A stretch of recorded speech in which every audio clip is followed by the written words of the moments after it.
आप सोच रहे हो कि इस देश को बैंक देने वाला कौन था? हमारा अपना महापुरुष यानी कि डॉक्टर बाबा साहब अम्बेडकर। और यहाँ पर जिस संस्था के कार्यक्रम में आप बैठे हो, जिस संस्था के आप उद्देश्य समझ रहे हो, उस संस्था का निर्माण करने वाला आदिवासी केसर सिंह ओसारी दादा है साथियों।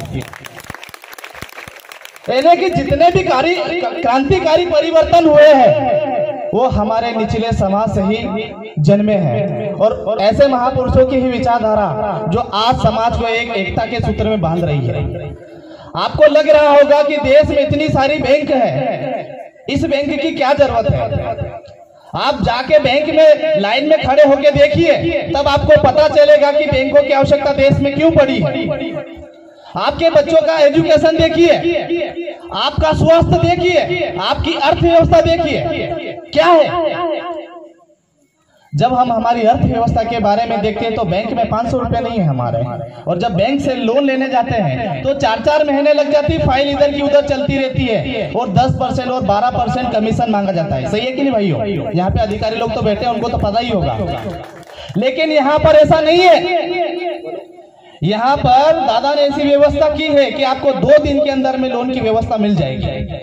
लेकिन उससे पहले आपको क्या करना है? संस्था के नियम कानून और संस्था के जो उद्देश्य है उसको समझना पड़ेगा, समाज की भावना को समझना पड़ेगा।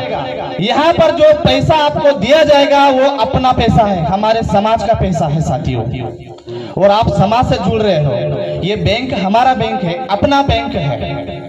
इस बैंक के उद्देश्य है कि जो विद्यार्थी पैसे के अभाव में पढ़ाई से दूर हो जाते हैं, जो भाई धंधा खोलते हैं, छोटी मोटी दुकान खोलते हैं, किराना सामान अपनी दुकान पे नहीं भर पाते हैं, उन लोगों को आर्थिक सहायता देने के लिए है। जो अधिकारी कर्मचारी जिनकी इतनी सैलरी नहीं है कि वो अपना घर बना पाले, अपने लिए कार खरीद ले, ये बैंक उसके लिए काम करती है।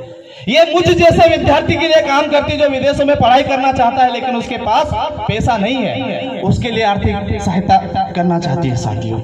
ऐसी बैंक का उद्देश्य और ऐसे बैंक का निर्माण करने वाले केसर सिंह ओसारी दादा का मैं बहुत बहुत धन्यवाद करना चाहता हूं साथियों। मैं बताना चाहता हूं आपको कि जब तक आप अपने समाज की ओर रुख नहीं लोगे, मैं आपको एक व्यवस्था बताना चाहता हूं। माता बहनों तो बहुत अच्छी तरह से इसको जानती है। कभी आप आटा किसी ब्राह्मण के घर से लेने गए, किसी बनिया के घर से लेने गए? नहीं ना, हम हमारे पड़ोसी से ही आटा लेने जाते हैं।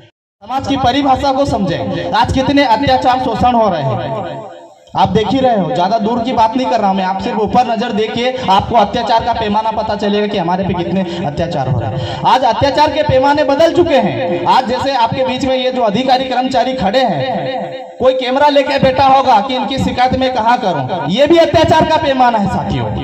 आज माता बहनें जो नौकरी पेशा कर रही है उन पे भी कैमरा लगा के लोग बैठे होंगे कि अगर ये यहाँ बात रखे और मैं इसकी वहां कंप्लेन करूं ताकि इसका ट्रांसफर हो जाए, इसका परिवार परेशान हो जाए। क्यों? क्योंकि आप उनके साथ में खड़े नहीं हो, इसलिए वो डरते हैं आपके बीच में आने से। तो वो डर इनका आपको खत्म करना पड़ेगा। आपको इनको कंधे से कंधे मिलकर इनके साथ में आपको खड़े होना पड़ेगा, तभी जाके हमारे समाज में सुधार आएगा, प्रगति आएगी और हमारी अर्थव्यवस्था में सुधार आएगा साथियों। अन्यथा हमारी दुर्दशा और बहुत बुरी होती जा रही है। दिने दिन सरकार हमारे जो अधिकार है, कानून है, उनको खत्म करती जा रही है। आज कुछ सरपंच हमारे बीच में बैठे होंगे। आज पंचायत का जो ढांचा है उसमें कुछ चीजें बिल्कुल प्राइवेट कर दी गई है और कुछ चीजों को पंचायत खुद के पैसों से करना पड़ेगा। अब बताइए आप क्या करोगे? 1 करोड़ 20 लाख का बजट आता था, उसमें भी सरकार ने बोल दिया है कि उसमें से भी बहुत कुछ आपको करना है, इस बजट को और कम कर दिया जाएगा। यानी पहले हमें 70% जो बजट मिलता था उसमें से 30% तो आर्मी वालों को दे दिया जाता था, कुछ ठेकेदारों को दे दिया जाता है। अब बताओ कि हमारे पास बचा ही क्या है? तो साथियों, मैं ज्यादा आपका समय नहीं लूंगा, बहुत सारी बातें हैं, हमारे और भी बहुत सारे वक्ता होंगे, लेकिन मैं आप लोगों को इस बात का एहसास कराना चाहता हूं कि हम हमारे घर में मेहमान आते हैं, चंद पैसे हम उन पे खर्च कर देते हैं और वो हवाई करके चले जाते हैं। इससे आपके समाज का मान सम्मान नहीं होगा, आपके बच्चे की स्थिति में सुधार नहीं आएगा, आपके घर परिवार की स्थिति में सुधार नहीं आएगा।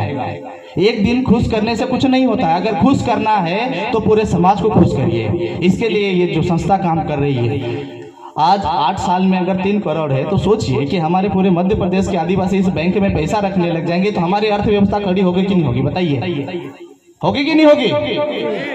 तो इसके लिए संकल्प लीजिए कि हमारा एक जो सैलरी अकाउंट है वो तो वहां पे बैंक में होगा ही होगा, जो सरकारी बैंक उनमें होगा, लेकिन दूसरा अकाउंट हमारे अपने बैंक में होगा। क्या मानते हो इस बात को? ये 500 रुपए हम इसलिए नहीं दे रहे हैं, हमारी बचत नहीं है, हमारी अपने समाज की अर्थव्यवस्था खड़ी हो जाएगी। जब आपके बच्चे की तबीयत खराब हो जाएगी, जब आपका बच्चा एजुकेशन से वंचित होगा, जब आपके घर में कोई कार्यक्रम होगा, जब आपको बाण्या बामन, जब बैंक आपको कर्जा नहीं देगी, जब आपको लोन नहीं देगी, तब ये बैंक आपके काम में आएगी। और जैसे दादा ने बताई है कि लॉकडाउन में 15 लाख हमने वितरण किए हैं, तो किसके लिए किए हैं? सिर्फ आदिवासी समाज के लिए। लिखे पास कर दिया, वो क्या समझेगा कि हमारी अर्थव्यवस्था क्या है? वो क्या समझेगा कि हमारा समाज क्या है? नहीं समझ पा रहा है। इसीलिए हमें अर्थव्यवस्था की ओर बिल्कुल ध्यान देना पड़ेगा।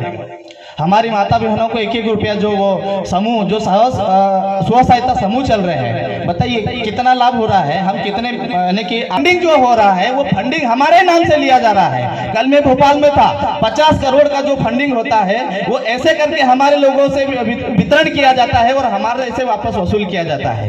किसके द्वारा? गैर आदिवासियों के द्वारा, क्योंकि हमारे भाई लोगों को तो मालूम ही नहीं है।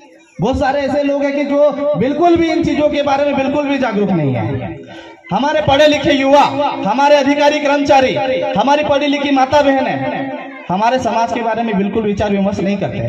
कोई महापुरुष आपके लिए अवतार लेने वाला नहीं है, कोई आपको आशीर्वाद देने वाला नहीं है। आपके अपने समाज के लिए आप खुद जिम्मेदार हो, अपनी अर्थव्यवस्था के पीछे जाने के लिए आप खुद जिम्मेदार हो, आपके सामाजिक पिछड़ेपन के लिए आप खुद जिम्मेदार हो। क्योंकि जब गलत होता है तो